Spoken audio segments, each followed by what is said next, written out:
Cuando usted vaya a comprar o vender una casa, un apartamento o un solar, piense en Felga S.A., una compañía de bienes raíces con criterio muy profesional. Pero igual, si su interés es alquilar un inmueble, piense en nosotros. Felga S.A.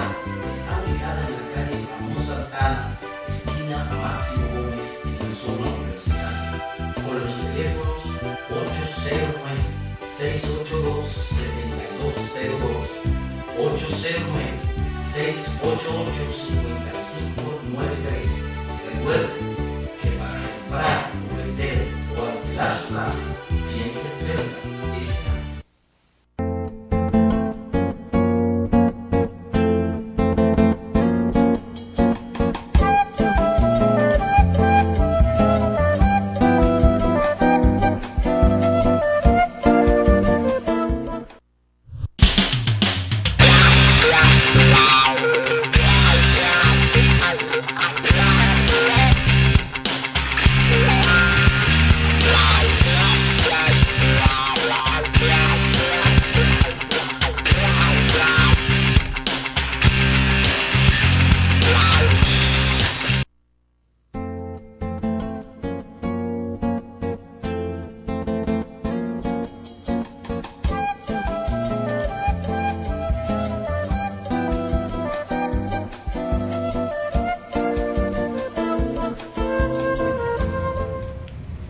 Seguimos Voz para el Cambio, un programa multifacético, porque todos hemos querido dividirnos el espacio para dialogar con Jacinto Ascensión, quien es un sacerdote no realizado porque duró 9 años en el seminario como aspirante, vamos a decir pichón de cura, como se conoce realmente.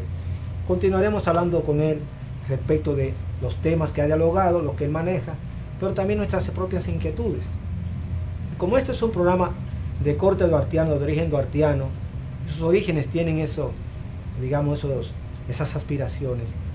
Sabemos que Duarte fue teólogo, que fue un hombre que entregó su vida, si se quiere, por la patria, y que tuvo su formación en la filosofía también. En este punto, quisiéramos saber la opinión que tiene nuestro amigo invitado de hoy, Jacinto, acerca de aquello de que Duarte, a fin de cuentas, fue excomulgado de la Iglesia Católica, y nos gustaría saber las razones que él puede tener para explicarnos a nosotros de por qué Duarte fue excomulgado de la Iglesia Católica y si esto en sí fue cierto. Usted sabe que nosotros venimos heredando una iglesia, vamos a decir así, española en los primeros momentos, muy conservadora. Hablamos de conservación. Conservadora es que siempre va a responder a los intereses de quienes están en su momento gobernando la nación. Y en el momento que a Duarte le tocó encaminarse, realizarse en la vida pública, también le tocó ese momento prácticamente con unos ideales que prácticamente no era favorecido por la Iglesia Católica de su momento. Y tal vez por eso a Duarte lo quieren tildar de, vamos a decir así, la Iglesia no avalaba su pensamiento, porque eso implicaba que un cambio radical automáticamente, y la Iglesia siempre ha estado en esos tiempos más, siempre, vamos a decir así, de la mano con el poder, con propiedades. Es un cambio radical que implica despojarte del poder para un poquito igualarte al tema del pueblo. Sin embargo, sabemos que este fenómeno se produce cuando Duarte regresa de su educación en Europa. Claro. Y él va a estudiar más tiempo es a Francia, donde dura mayor parte. Recientemente la Revolución Francesa se había producido, unos 30, 40 años atrás. Y Duarte se topa con una corriente novedosa que hay en toda Francia, que es lo que se conoce como la corriente masónica. Y Duarte asume esta corriente y se hace parte de ella y se constituye masón. No habrá sido esa la razón por la que Duarte pudo haber sido digamos, sujeto a una excomunión de la Iglesia Católica, toda vez que lo que es la masonería en sus inicios tuvo como una especie de antagonismo con la Iglesia Católica, claro. Y eso obviamente pudo haber degenerado en esto. Claro. ¿Qué opina usted? ¿Puede haber sido esa la razón? Mira, mandar a Duarte jovencito a prepararse a Europa, pero se encuentra con una visión de un cambio radical, donde en Europa con nuevos vamos a decir, conocimientos, nuevo tema, nuevo brío. Entonces él viene con esas informaciones, con esa experiencia, y conoce otro estilo, otro modelo de vida a nivel social, de interacción social. Y luego, fíjate, cuando llega aquí, no solamente era Duarte, no fue el que trajo ese movimiento, también en Haití también funcionaba el mismo movimiento.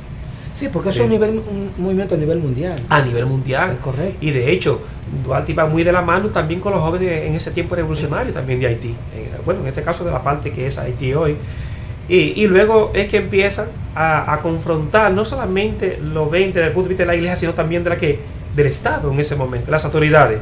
Este muchachito con nuevas ideas, creando grupos, exigiendo derechos, exigiendo de que es el gobierno de Haití en ese momento, incrementando lo que se llama lo que es los impuestos a los comerciantes. Y eso es en detrimento también de lo mismo pobladores. Pero yo pienso también que pudo haber habido un celo funcional, porque la Iglesia Católica como institución con el tiempo ha degenerado y se ha distanciado años luz de sus orígenes, y el movimiento masón incluso surge luego de la revolución, o sea, toma su mayor empuje después de la revolución francesa, que tiene que ver con aquello del clero y la nobleza.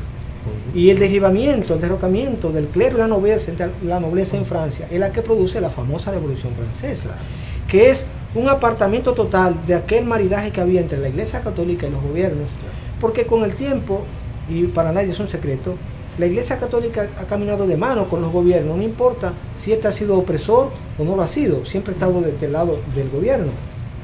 Y tal vez eso hizo que esta corriente revolucionaria francesa, liderada de alguna manera por la masonería, que se constituye en su accionar como una especie de paralelismo religioso, porque los masones son como una especie de sacerdocio. Incluso ellos tienen sus propios templos llamados logias, en el que para entrar hay que tener algunos credos, así como la Iglesia Católica había que tener un tipo de credo. Era como una especie de paralelismo. ¿No habrá sido que la Iglesia haya considerado la masonería que Duarte trajo al país como una especie de competencia? Sí, mira, hablando de la iglesia, yo creo, es bueno decir de la iglesia en ese momento la jerarquía, porque tú vas a encontrar, inclusive en el movimiento masón, tú vas a encontrar religiosos y sacerdotes que son parte de ellos. Así es. Y entonces hay que tener mucho, en este caso, hablar de la iglesia jerárquica, porque lo mismo pasó con Eugenio María de Hostos. ¿Qué pasó cuando Hostos viene con esa nueva idea que viene de una experiencia de América Latina y de Europa? Y luego empieza entonces a trabajar la educación, lo que se llama laical, ¿entiendes? La nueva escuela. Entonces automáticamente, ¿qué tuvo de frente a quién? Tuvo de frente a la iglesia. ¿Cuántas veces le visitó Meriño a él? Pero luego al final que siempre la razón se impone. Tú vas a encontrar eso siempre. Y entonces venir con nuevos cambios, nuevas ideas, entonces eso que va en detrimento, porque es más cómodo seguir así como estamos. Okay. Y más cuando hay algunos que se favorecen de eso. Ahora, cuando hay cambio, cuando vienen nuevas ideas, que eso que el status quo entonces tiene que lo mueve, lo quiere cambiar, ¿qué pasa? Ahí viene el conflicto, y los conflictos siempre son buenos, y viene tal vez la violencia, pero viene el conflicto, pero eso crea también de que la sociedad vaya tomando conciencia de que hay otras cosas, que el mundo va mucho más allá de lo que somos en este momento, sino que se puede ser mejor de otra manera. Entonces creo que es ahí es cierto lo que usted dice, porque Duarte tiene su juramento duartiano cimentado en la Trinidad, la Santísima Trinidad. Claro. Entendemos que Duarte no se aparta nunca de lo que son sus convicciones de fe religiosa. Son temas de valores. Y creo que es bueno que eso se tome en cuenta, que aunque fue influido por una parte, pero la parte positiva de aquella corriente también tuvo su parte positiva, lo que aprendió, porque Duarte fue un teólogo también, consumado, y eso lo llevó a la formación de aquella institución, aquella organización llamada la Trinitaria, que para ingresar había que establecerse sobre un juramento a ultranzas. que la persona estaba arriesgando hasta su propia vida. De modo que su aclaración ha sido bastante oportuna y eficaz. Pero otra parte que quisiera aprovechar antes de entrar a la pausa, porque sabe que lo que tengo un tiempo para... Quiero sacarle el jugo a usted ahora. Gracias. No quiero que usted se me vaya sin contestarme esta pregunta. Una pregunta, sino comentar. Escuchaba sus opiniones respecto de la situación social que vivimos y la delincuencia, el consumo de drogas que van de la mano, porque una es motorizadora de la otra, y así sucesivamente. Pero ¿no piensa usted, como iglesia, que la labor fundamental que debe establecerse para que una sociedad funcione, por lo menos medianamente en la dirección correcta, debe ser cimentada en la familia, que es la parte central de la sociedad? Claro. Y yo pienso que no será mejor, en lugar de hacer un trabajo, vamos a decir, tangente, periférico, de la Iglesia Católica, yéndose, por ejemplo, al plano político, social, por ejemplo, medioambiental, ¿no será mejor trabajar en el seno directamente de la familia, tratando de ayudar a reformar o a formar la conducta del individuo desde el seno del hogar? Claro, ¿Qué opina usted? Claro, mira, la iglesia, tú sabes que en toda su estructura y su organización tiene lo que se llaman áreas específicas de trabajo. En el caso nuestro trabajamos en el área de pastoral juvenil, que no es más que acción de la iglesia desde los jóvenes y hacia los jóvenes. Entonces nos toca a nosotros, desde el área nuestra, acompañar en ese proceso para fortalecer. Si tú fortaleces a los jóvenes, fortalece a la familia. Luego tú vas a encontrar el área de familia propiamente dentro de la iglesia, que se encarga también de acompañar los procesos de la familia. Tú vas a encontrar el área de, vamos a decir así, el área social, que ahí está Caritas, que va a trabajar todo el tema de asistencia, acompañamiento, mejores condiciones de vida. Así que la iglesia tiene bien definidas las áreas de trabajo para impactar dentro de la sociedad. Ahora, ¿qué pasa? Recuerda que la iglesia no es el Estado.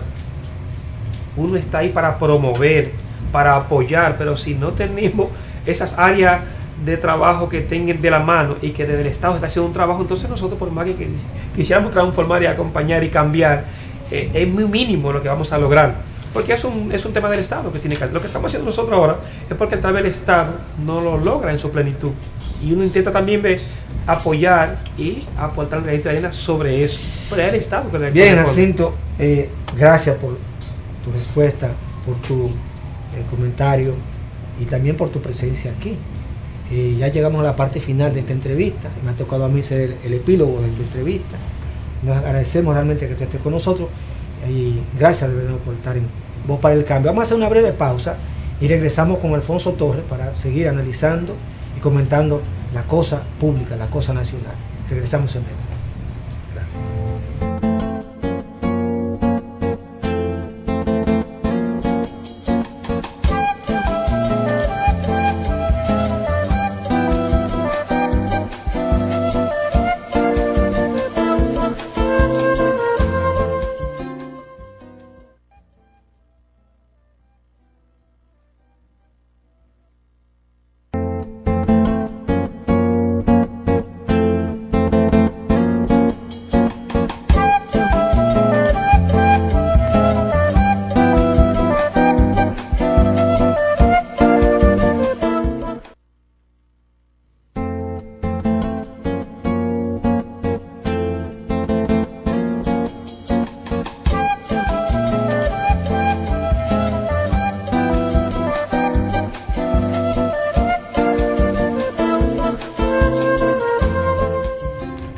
Seguimos aquí en su espacio Voz para el Cambio por Telecanal 28. Interesante la conversación en este día, en esta entrega con Jacinto Ascensión, de temas muy importantes. Pero hace falta también comentar los temas nacionales, los de actualidad. El presidente Danilo Medina presenta un plan de reforestación. Dice que abarcará 85,000 tareas en Sabaneta y la provincia de Dajabón. Danilo, señor presidente, eso está muy bien, pero para no tener que reforestar, lo mejor es no deforestar. Presidente, preocúpese por Loma Miranda, preocúpese por la Loma de San Juan de la Maguana.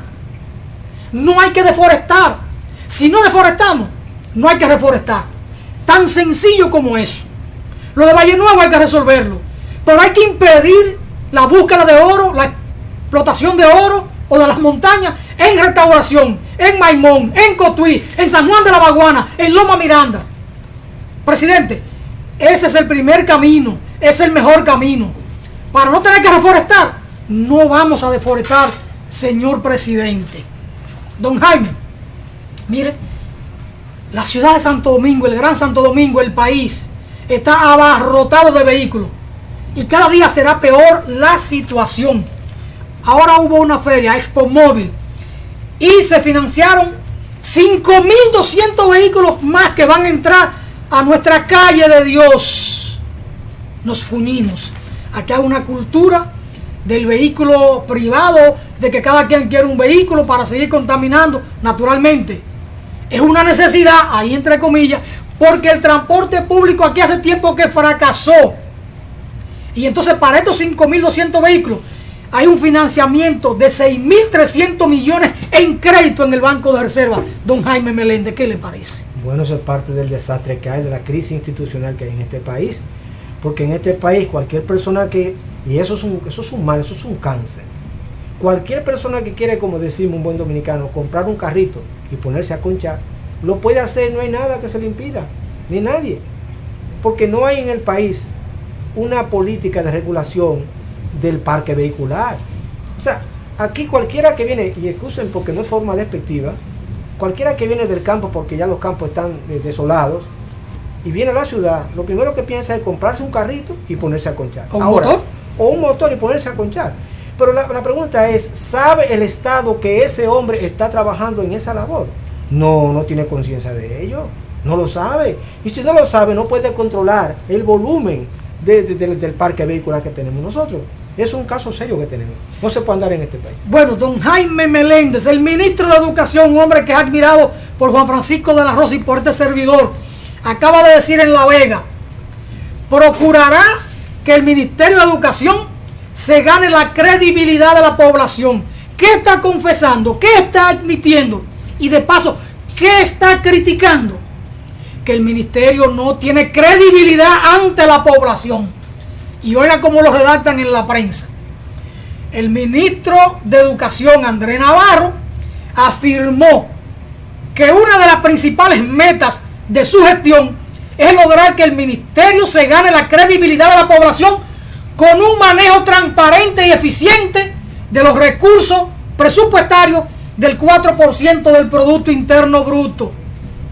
Es un hombre que está en la sociedad y sabe que aquí todos olfateamos que el ministro anterior era una alcancía del palacio para acumular en aras de un proyecto político que busca perpetuarse en el poder. Y de esa acumulación originaria que ha marcado los gobiernos en los últimos 30 o 40 años. Porque no solo el PLD, también el PRD. Lo único que en el PLD hay criterio de acumular en aras de un proyecto de continuidad. En el PRD no hay criterio de continuidad. En el PRD, cuando son gobiernos, la gente acumula vía la corrupción para un provecho única y exclusivamente particular. En el PLD tienen una visión de poder, por eso acumulan con esa visión de perpetuidad en el poder, y por eso su amigo y filósofo Leonel Fernández Reina dijo que se van a quedar ahí hasta el 2044 para el bicentenario del nacimiento de la República. Ellos van a pasar del 2044. ¿Van a pasar? Van a pasar de ahí. Ahora, yo creo que lo que dice aquí el señor Navarro, ahí yo le doy un voto de confianza, pero también creo como que se excedió.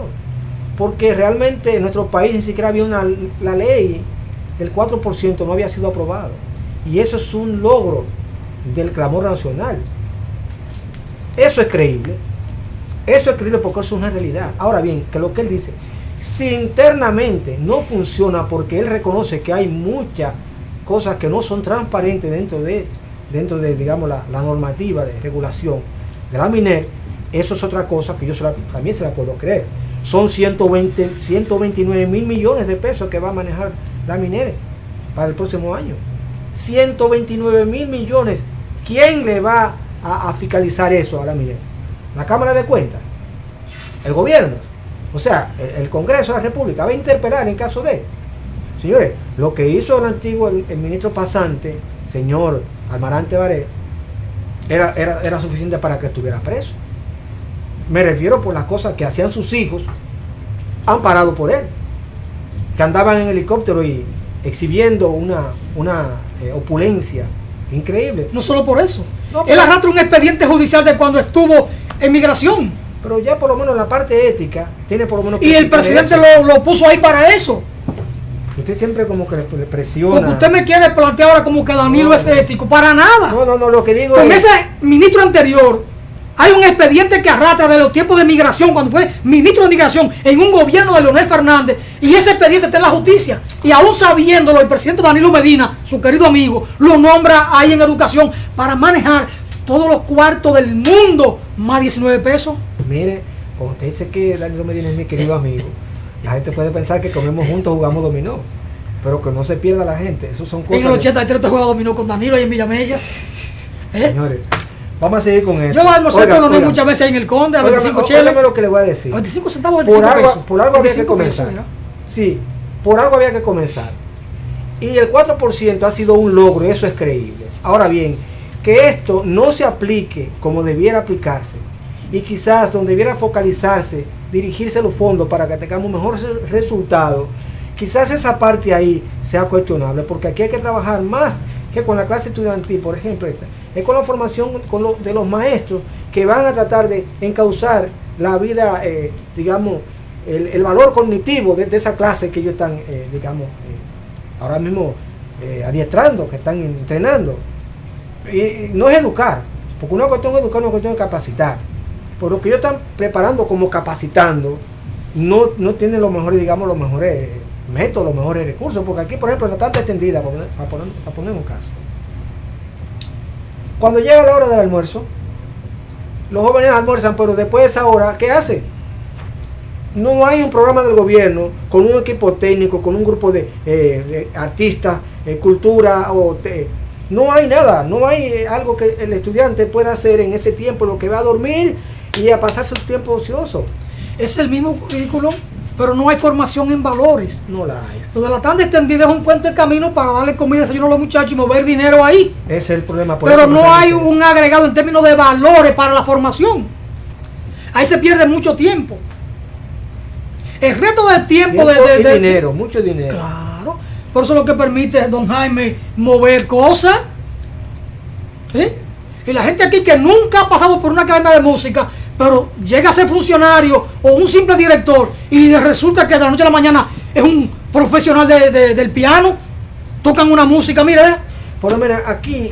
ni Tchaikovsky le llega a estos funcionarios. Hay una cantidad enorme de artistas, de la música, del baile, de la pintura, del drama, que están ociosos, que no tienen ningún tipo de trabajo, y que si el gobierno los empleara para que ellos fueran y dieran algún tipo digamos, de entrenamiento, de clase, técnica, lo que sea, en la hora, en la parte vespertina. No hay interés para eso, don No lo Jaime. hay. No hay interés. Un pueblo culto es un pueblo libre. Música, por ejemplo, aquí debiera Pero haber... no se puede instruir a esos muchachos a que se formen adecuadamente en valores de patria, en valores de humanidad, en moral y cívica, en respeto a los símbolos patrios, porque se van a constituir después en un ejército rebelde que va a requerir una conducta apropiada de los hombres y las mujeres públicas. Una pregunta para que usted me responda. ¿Cuándo fue que la última vez que fue la Sinfónica a Guachupita a dar un concierto? No sé, No, pero otra más. ¿Y a la Cañita cuándo fue? no sé. ¿Y a la Siena? ¿Habrá ido alguna vez? Pero que si no van ahí, ¿cómo esa clase pobre va a aspirar a ser músico? ¿Le va a gustar esa música si nunca está en contacto con Don ella? Jaime, pero ya no hay lo más elemental, la banda de música en los municipios. Cuando yo era niño, y hace mucho tiempo de esto que yo fui muchacho, en Dajabón había una escuela de música, una academia de música se llamaba, Sí. y había una banda municipal de música, de donde salieron muy buenos músicos. Ahí está Carlos de León, que fue un músico, un gran trompetista, que tocó en Venezuela mucho tiempo, con las estrellas de Fania, con el Gran Combo de Puerto Rico, de Dajabón, Fausto Díaz, un maestro del piano. Están los climes que están en Estados Se Unidos. ponían en Dios Corey contacto. Almonte está en Estados Unidos haciendo música. La sociedad Todos llana. vienen de esa escuela, de esa academia municipal de música en Dajabón. Ya no hay nada de eso. En Dajabón había una academia municipal para aprender manualidades, mecanografía, contabilidad. Todo eso lo borraron, don Jaime. Ese es el problema que digo, si no entran en contacto la sociedad llana, esa parte que dicen, esa clase marginada, que no es menos inteligente por ser marginada. Hay mucha gente que son brillantes, viven en esa zona, bien, porque viven ahí, pero realmente no es porque no sean brillantes. Entonces, hay muchos músicos en potencia, muchos científicos en potencia, hay artistas de la plástica en potencia, pero si no entran en contacto con eso, ¿cómo van a desarrollar su talento? Miren.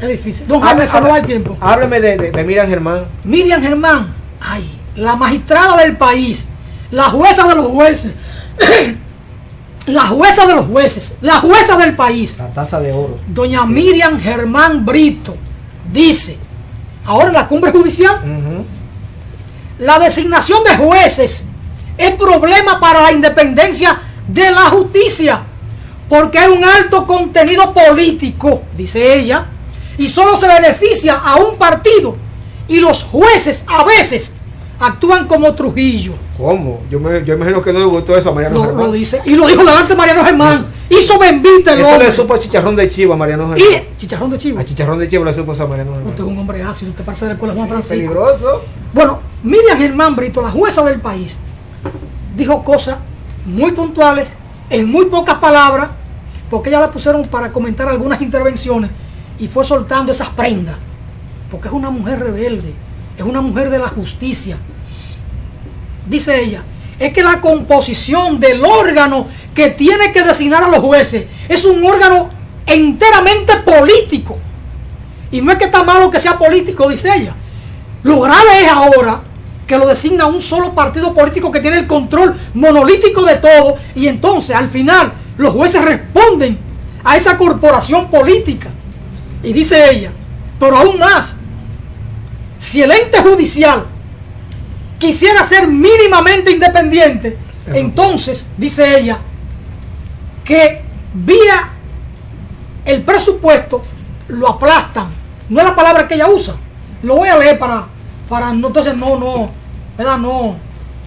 Consideró que hay que buscar el equilibrio político necesario, pero que una forma de coartar la independencia es negarle los recursos al Poder Judicial. La ley establece que al Poder Judicial le corresponde el 2,66% del Producto Interno Bruto o del presupuesto general de la nación, y no se lo entregan, no llega a 2%, se queda en el 1.3% de lo que le entregan al Poder Judicial. E incluso hubo en días pasados, en meses pasados, los reclamos, la movilización de jueces del país para que se les reconozca lo que acuerda la ley en materia de presupuesto. Y entonces Mariano Germán Mejía dice que él no lo ha autorizado para que estén protestando. Y aquí recuerda usted que le dijimos a Mariano, ¿y quién es usted para autorizar una protesta? No se autoriza la protesta. ¿Quién es usted para autorizar o desautorizar una protesta?